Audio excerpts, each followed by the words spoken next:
want praise, I don't want pity.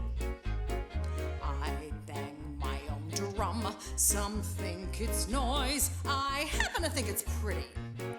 And so what if I love each feather and each spangle? Why not try to see things from a different angle? Your life is a sham till you can shout out loud, I am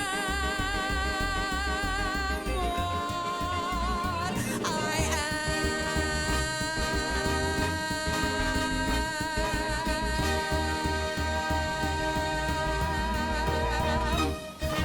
Hi, welcome to this week's episode of the Samantha Leith Show with moi, Samantha Leith. This month, we're frolicking around that wonderful part of us known as our identity. One of the greatest gifts you can give yourself is to understand exactly who you are and to love it. There's no right or wrong answer, no right or wrong identity, only you. So let's have a look at what makes us, us. Do you want to know the great news? You get to choose what you believe about your identity. You can, as Taylor Swift says, shake it off, shake it off. You can move, you can change, you can grow. Pick an identity belief that fuels you and pushes you towards your biggest goals and dreams. An identity that helps you to be the person you know and want to be. That's power, that's magic. When you have this cemented identity, some of which may be 100% true in the now, and other aspects you might be like trying on for size or growing into, it's really important that they help shape what you do every single day. You heard me talk about the daily success formula, and if you haven't, go back and watch episodes 1 to 5. These pieces of your identity will help you with this. It's no longer, should make my bed in the morning. It's, I'm a bed maker. It's not, oops, I'm not very good at finishing things. It's, I'm determined. It's not, better get more skilled at talking to people. It's, I'm a great communicator.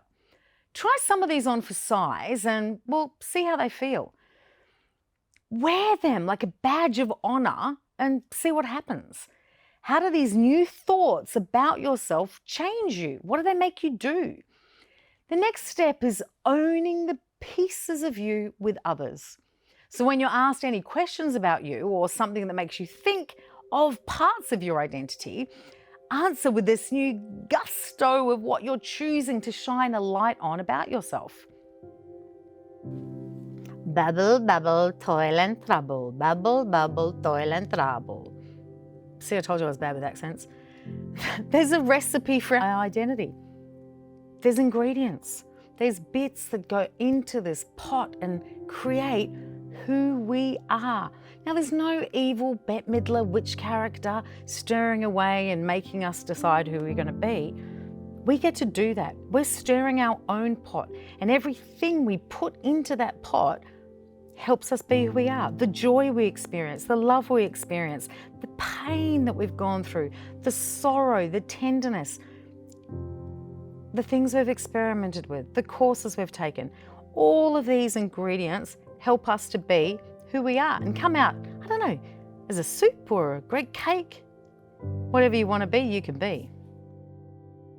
So you hit the bump in the road, a curveball got thrown your way, you got kneecapped. That's it, you want to throw in the towel, your hands in the air, defeated because you no longer know who you are. Stop. Collaborate and listen. Stop, breathe, you'll be okay. Remember, this is a journey, not a one and done scenario.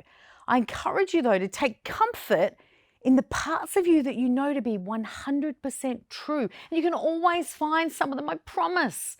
In all honesty, you could just do a Dory and just keep swimming, just keep swimming. And for many of you, in a lot of situations, you may need to pull yourself up by your bootstraps, boobstraps, whatever, and actually do this while you work out what the problem is. This act in itself can sometimes be enough to help you overcome any hard time. I remember struggling through a particular phase of unknowing, and I held on tight to some simple things like mum, friend, Gemini, good cook, singer, bad teller of jokes, even worse with accents, curious 30-something woman. And that was it for a while. It was all I could hold on to while I took the time, and I encourage you to do the same, this exercise. And guess what? It's in the download. Now, I've asked you to look at specific questions many times. So the first point of call would be to reflect on your answers with the identity handout, and also any work you've done on vision, mission, passions, and even that 100-year-old letter. There's gold in that work. And quickly check in with yourself to see if maybe, just maybe, you're starting to assume struggle as part of your identity. It's so common, and yep, been there, done that. Now back to the exercise. Take a sheet of paper, your journal, or if you want, type away. Then write to yourself. I know it feels a bit daggy, and I've already told you to do it a million times. Your journal, what's the point? Keep going. There is a point. I want you to write about this bump. This is free-form writing. No yes or no. It's emotive. It's you. What happened? How did it make you feel? What part of you feels disjointed? And can you pinpoint why? How would you have preferred to handle this situation?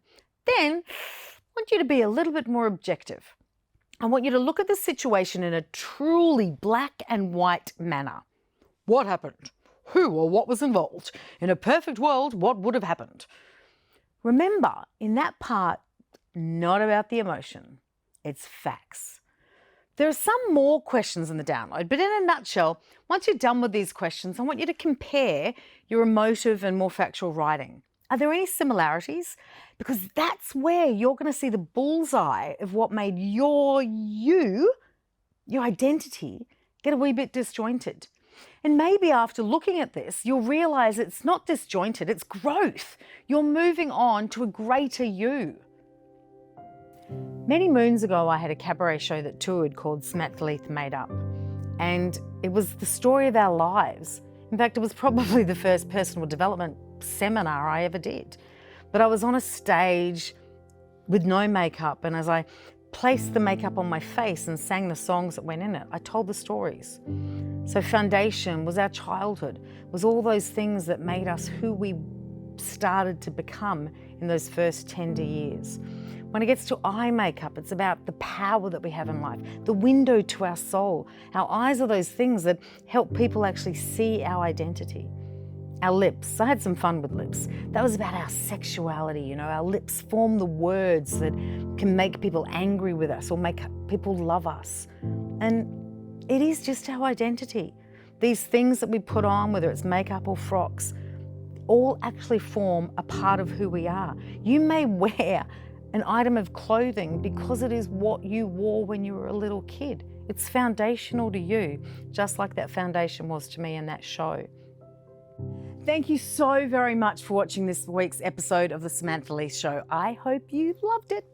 Please head on over to samanthaleith.com/freebies to get the worksheet for this month. And don't forget to spread the love by subscribing, commenting, liking, sharing, and everything else you do with the video. And remember, however you define your identity, you are worthy, you are enough, and you are extraordinary.